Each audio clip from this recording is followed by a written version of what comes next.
예, 안녕하십니까. 예, 공장마을입니다. 지난주에 화성시가 성장관리 방안 4차 주민공람회를 실시했습니다. 주민공람회를 실시했지만 사실상 주민들의 의견은 거의 중요한 거는 아닌 것 같고 행정상 편의를 위해서 한 거고요. 거의 주민공감회에 있었던 내용이 거의 다 반영되기 때문에 이번에 나왔던 그 공감 내용을 위주로 해서 간략하게 설명을 해드리겠습니다. 성장관리방안 수립 지역이 있는데요. 지금 화성시 같은 경우에는 지금 성장관리방안 수립 지역이 보시면 알겠지만은 지금 현재 3차까지는 다 됐고요. 이제 추가로 4차를 지금 진행하고 있습니다. 성장관리 방안은 쉽게 얘기해서 저희 화성시 같은 경우에는 거의 여기 보시는 것처럼 이 주요 도로변에 거의 다 포진이 되어 있다라고 이렇게 보시면 될 것 같아요. 그래서 성장관리 방안 수립 지역은 화성시가 경기도에서 봤을 때 가장 활발하게 진행하고 있다라고 이렇게 보시면 될 것 같습니다. 그래서 이거를 일단 보시고요. 그 다음에 성장관리 방안은 왜 이렇게 중요하냐면 법 자체가 조금 독특하게 되어 있습니다.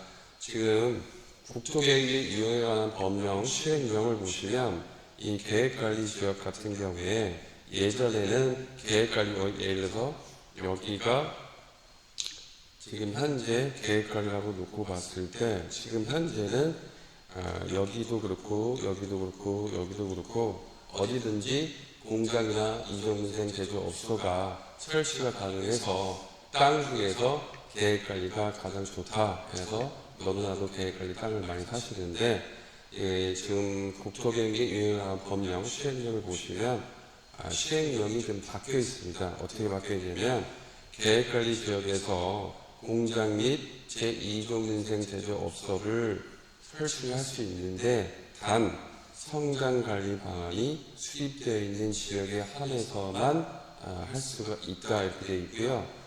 지금 시행은 2024년 1월 27일 날짜입니다. 유예기간은 3년을 뒀어요. 3년을 둬서 전체적으로 봤을 때 이제 앞으로는 여기가 사장님 여기가 올 계획이라고 넣었을 때 저희 화성시 같은 경우는 이쪽 지역만 성장관리 방안 수립이 지정이 되어 있기 때문에 사실상 여기만 공장하고 이종경생 제조업소가 설치되는 거고요.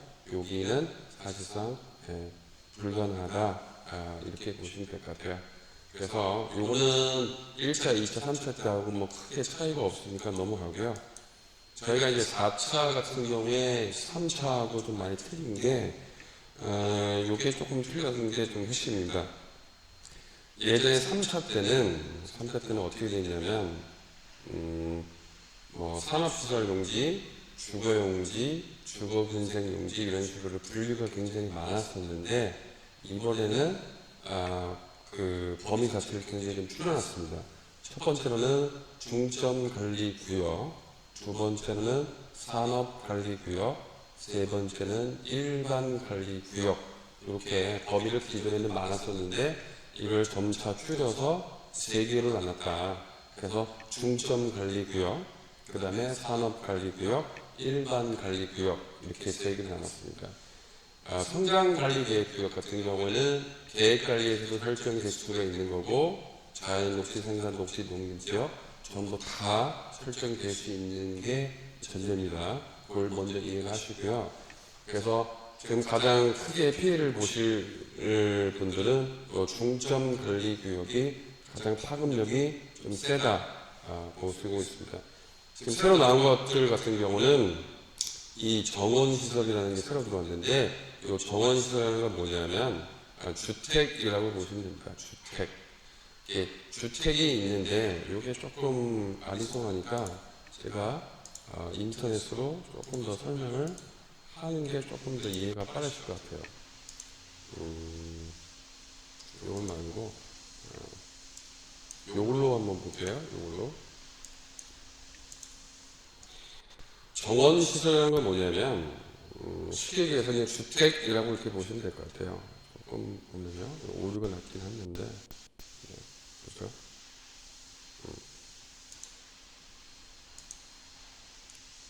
요게 이제 정온 시설이라고 보시면은, 정온 시설은 뭐냐면 쉽게 얘기해서 이제 주택으로 보시면 되는데, 어떤 일이 있었냐면요. 이거 가만히 들어보시면은 그 말이 좀 일리가 있습니다. 예를 들어서 지금 현재 여기가 이제 주택이거든요. 양호한 주택 환경으로 주택을 져서 제2의 은퇴하신 분이 요 산 밑자락에다가 주택을 짓고 노년을 보내려고 하는데, 갑자기 뜬금없이 요 앞쪽에 계신 분이 공장을 져버리는 겁니다. 공장이나 이동인생 제조업소를 져버리고 여기다가 사업 활동을 하면 법으로는 아무 문제가 없는데 뒤쪽에 계신 분이 양호한 주거 환경을 할 수가 없잖아요. 그래서 보통 이런 거를 정온 시설이라고 얘기하는데, 이 정원 시설을 컴퍼스를 돌려서 이 반경으로 놓고 봤을 때 기존에 있는 그 공장이나 제조업소는 어쩔 수는 없고, 이제 새로 공장이나 제조장을 이 안에다가 집어넣을 수가 없다. 이게 가장 큰 핵심이다 라고 이렇게 보시면 될 것 같아요. 그래서 다시 돌아와서 지금 이 4차가 나오면서 갑자기 등장한 게 요 정원 시설이고요. 그 다음에 자연경관 거점이나 역사 문화 같은 경우에는 화성시가 적극적으로 지금 관광 사업을 활성화하고 있는데, 대표적인 게 뭐 윤건능이라든지 뭐 매항리라든지 제부도라든지 뭐 궁평항 뭐 이런 것들 있잖아요. 이런 자연경관이 좀 수려한 데다가 공장이나 이동생 제조업소가 들어가면은 그냥 안 된다 해가지고 중점관리구역을 만들어 놓은 거죠. 쉽게 해서 중점관리구역은 공장, 그죠? 창고, 이동생 제조업소 전부 다 못 들어온다라고 이렇게 보시면 되고, 화성시 입장에서는 좋을 수 있는 거는 요 산업관리구역만 이제 줄 수가 있죠. 그리고 일반 관리구역도 못 들어오고 오로지 요 산업관리구역에서만 공장하고 이동생 제조업소, 그다음에 일부 자원순환 시설이 들어갈 수 있다라고 이렇게 보시면 되죠. 그래서 요거를 좀 정리를 하는 게 요 표입니다. 여기 이제 제가 공청회에 가서 사진을 찍어온 건데요. 이게 이제 노란색으로 써 있는 게 뭐냐면 정온 시설이라는 거죠. 정온 시설. 그러니까 주택이 있기 때문에 주택 주변에 맨 땅이 원형지가 있다고 해도 공장이나 이동공생 제조업소를 짓지 말아라 이렇게 되는 거죠. 요 정원 시설은 계획관리나 자연녹지나 생산녹지나 농림기회나 다 똑같아요. 다 똑같기 때문에 계획관리가 아닌 자연녹지나 생산녹지도 어차피 성장관리만 수립 지침은 똑같이 적용받는다 이렇게 보시면 될 것 같습니다. 그래서 정리를 하자면 계획관리 같은 경우에는 산업관리구역에서만 공장이 가능하다. 이거는 국토계획이 영향하나 보면 시행령이 바뀌었기 때문인 거고요. 나머지 자연녹지나 생산녹지나 농림지역이나 기타 지역이 있을 거 아닙니까?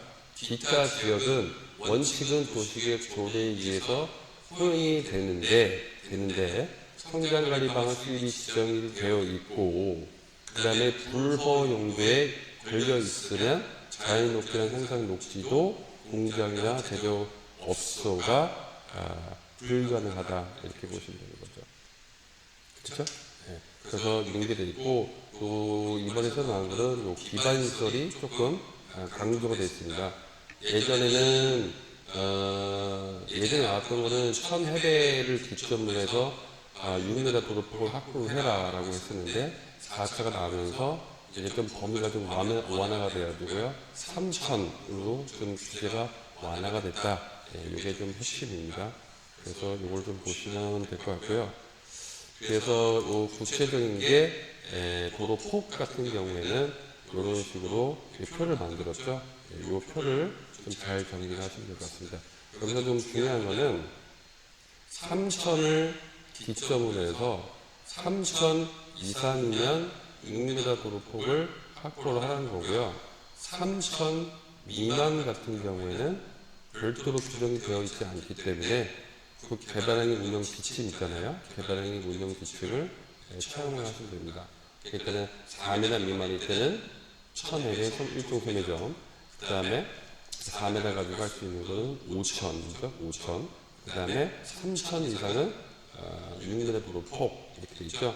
근데 제 개인적으로 생각을 해봤을 때 이 화성시가 왜 3000을 이렇게 고집을 했을까 생각을 한번 해보면 3000이라는 건 뭐냐면 도시계획 심의 기준입니다. 화성시 같은 경우에 계획관리는 3000, 자연 높이는 3000, 생산 높이는 2000인데 어차피 도시계획 심의를 타면 진입로 도로폭을 3m, 그러니까 6m 도로폭을 확보를 해가지고 오라고 했기 때문에 도시계획 심의하고 성장관리방안 수립지역의 그 기반시설 기준을 맞추기 위해서 그래서 3층을 적용한 게 아닌가 이렇게 생각을 합니다. 제 개인적인 사견이었습니다.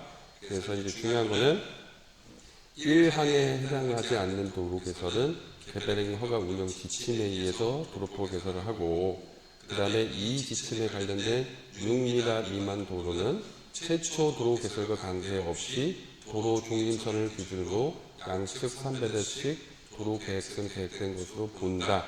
요거는 뒤편에 가서 설명해 드리고요. 나머지는 요거는 이제 2항과 3항과 요 1항에 맞춰가지고 이제 신규나 추가 증설 같은 경우에는 1번, 2번, 3번의 규정을 다 맞아야 이제 공장을 건축을 가능하다. 이런 내용이죠. 그래서 이제 요거를 좀 쉽게 정리를 한 게 요겁니다. 요게 법정 도로가 있었을 때요. 법정 도로가 있었을 때 이런 도로가 있었다고 이게 보통 현황도로로 놓고 봤을 때요. 이게 초록색이 뭐냐면 성장관리계획 시행 전 기존 건축물이 있고, 그죠? 그 다음에 요거는 뭐예요? 시행 후에 이거 보면 원형지라고 보면 되죠.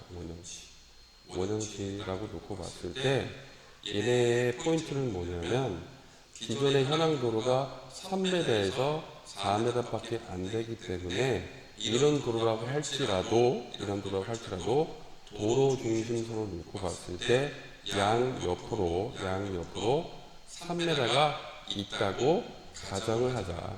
근데 이게 뭐냐면은 이걸 보통을 도시계획 선이 지금 현재 가보시면은 콘크리트 포장된 선이 없고 요거는 쉽게 얘기해서 가상의 선입니다. 가상의 선이 있다고 가정을 하고 기존에 공작물이 있는 거는 건축물이 있는 거는 그냥 인정을 해주고 새로 신축을 할 때 공장을 할 때 있잖아요. 그러면 원래는 건축법상 건축은 그냥 4m 도로폭에 2m 적도 운용만 맞추면 되는데 이 성장관리 방안 같은 경우에는 현황도로 같은 경우에 그냥 이 선이 있다고 가정을 하고 사인은 공장 건물을 질 땐 여기만 짓고 결국 얘는 지목을 분리를 해서 도로로 내줘라 이 소리입니다. 조금 어렵습니까? 네, 어렵습니다. 쉽게 얘기해서 다시 정리를 하자면 사인 땅이 이런 땅이 있는데 요 앞에 있는 도로가 4m밖에 안 된다 이렇게 보면 도로 중심을 놓고 봤을 때 3m씩 그러니까 6m 도로폭을 확보를 해야 되니까 6m 도로폭을 이렇게 확보를 하고 사장님은 공장을 어디다 줘야 되냐면 여기다가만 줘라. 예, 이거죠. 그래서 요 도로 중심선을 해서 3m가 확보가 됐다라고 가정을 하고 요 부분만큼은 뭐예요? 도로로 양보를 해주세요 라는 게 성장관리 방안 수립지역의 핵심입니다. 핵심이고 기존에 있는 공장물 같은 경우는 어떻게 하냐? 이거는 불법은 아니고 기존에 있는 거기 때문에 기득권은 인정을 해주는데 건물을 부시고 다시 지을 때는 요 부분만큼을 이제 도로로 내줘야 되는 거죠. 그래서 세월이 많이 지나면 어쩔 수 없이 이런 식으로 6m가 자연스럽게 확보가 되지 않겠냐, 요 정도 느낌이 듭니다. 그리고 요거 같은 경우는 뭐냐면 어떤 자연 녹지나 생산 녹지나 계획 관리나 다 상관없이 성장관리 계획 구역에 이제 아까 얘기했잖아요. 중점으로 이렇게 관리하는 구역이라든지 산악시설 같은 경우에 건축물의 종류가 있는데 중요한 거는 이 불허용입니다. 불허 용지에 걸려버리면 도시계획 조례가 맞다고 하더라도 반려가 나올 수가 있습니다. 그래서 정원시설에서 안 되는 거, 자연경관 거점시설에도 안 되는 거, 이런 것들이 좀 나와 있고요. 그 다음에 요거는 뭐냐면 인양을 개발을 할 때 예전에 이게 없었는데 갑자기 등장했습니다. 국토환경성 평가도 봐야 되고 생태자연도 경사도 이거를 전부 다 봐서 쉽게 얘기해서 이런 거 같은 경우는 개발을 못한다. 이것도 개발 못한다. 이렇게 보시면 될 것 같아요. 그리고 맨 뒤에는 뭐냐면 그러면 기존 건축물 같은 경우는 어떻게 할 거냐에 대해서 가이드라인도 좀 잘 나와 있으니까요. 이걸 한번 화성시청에 가셔가지고 이거를 자료를 다운로드 하신 다음에 조금 충분히 공부를 하시고 토지 투자를 하시는 게 좋을 것 같습니다. 화성만 그런 게 아니고요. 경기도 광주, 평택, 경기도에 있는 대부분은 성장관리방안 수립 지침 운영 가이드가 있으니까 그걸 프린트를 해서 보시는 것을 추천드리겠습니다. 네, 감사합니다.